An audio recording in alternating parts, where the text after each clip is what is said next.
Assalamualaikum warahmatullahi wabarakatuh. Perkenalkan, nama saya Muhammad Galva Prastadia dengan NPM 2306264843. Di sini dari kelas Kimia Organik 03 dan saya di sini ingin menjelaskan tentang 3 modul.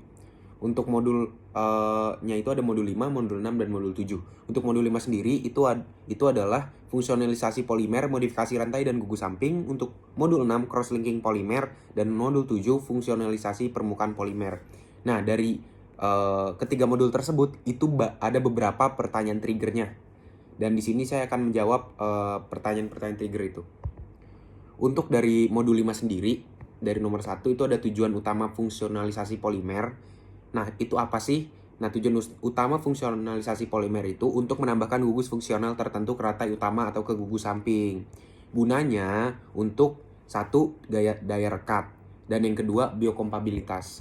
Terus untuk nomor 2, di modul 5 ada grafting form dan grafting onto. Grafting form itu inisiasi polimerisasi langsung dari permukaan atau rantai induk. Kelebihannya densitas rantai tinggi dan pertumbuhannya itu terkontrol. Terus kekurangannya sulit karakterisasi awal karena butuh inisiator permukaan.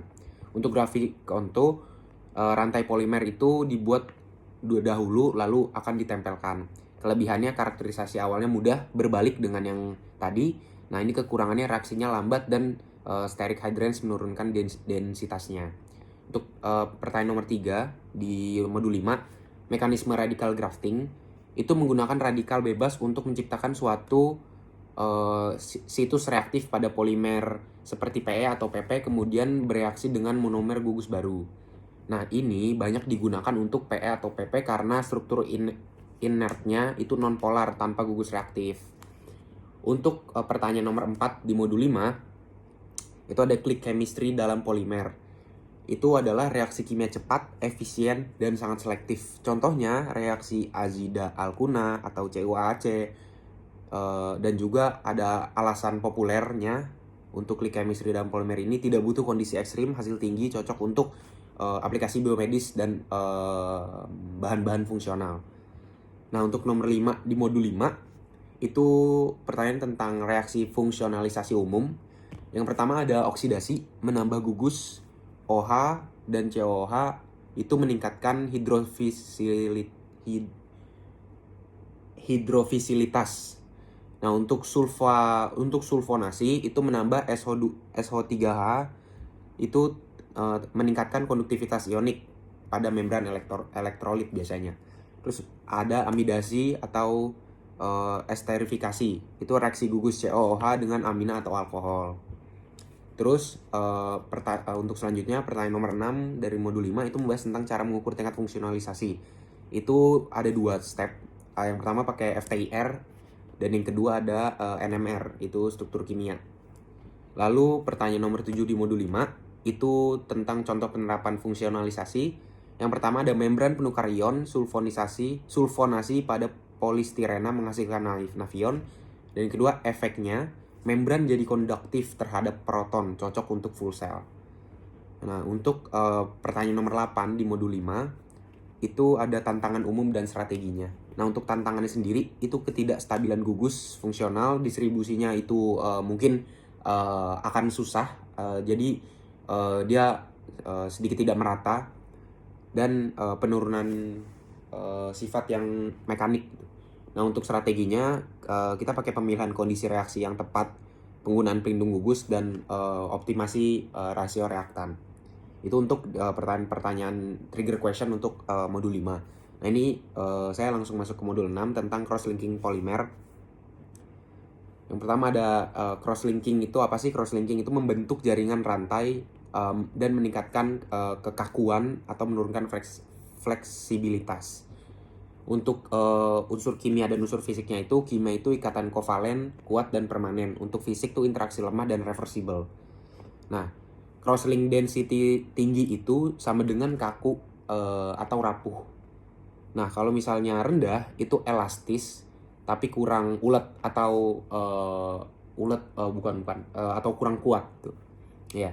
Nah, terus untuk lanjutnya itu ada metode itu kimia, termal, dan juga alat medis atau biasa disebut dengan radiasi.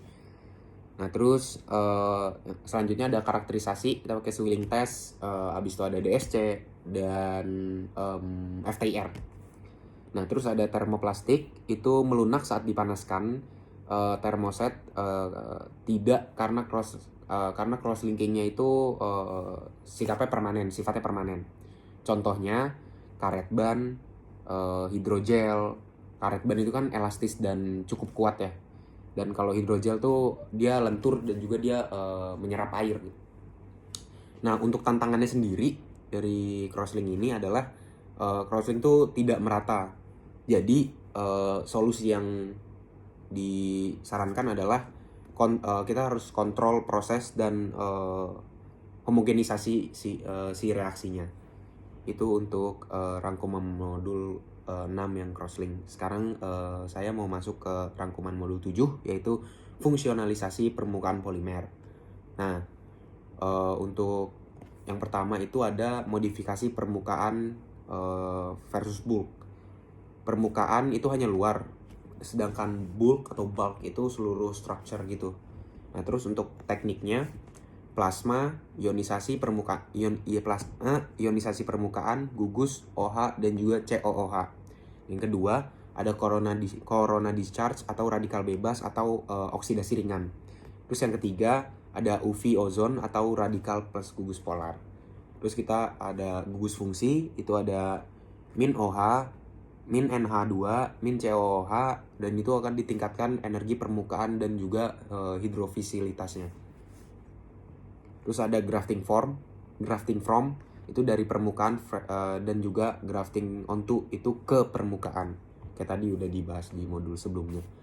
Untuk karakterisasi itu ada contact angle, itu mengukur sifat basah permukaan. Habis itu ada FTIR, XPS, identifikasi gugus baru, SEM, morfologi permukaan, dan lain-lain.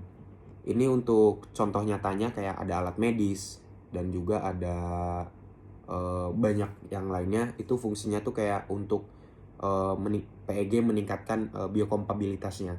Untuk tantangannya sendiri itu aging atau hilangnya fungsi, distribusinya tuh nggak merata. Nah untuk solusi yang disarankan adalah stabilisasi kimia, retreatment atau proses berulang. Mungkin sekian dari saya yang bisa sampaikan tentang modul 5, 6, dan 7 juga trigger questionnya.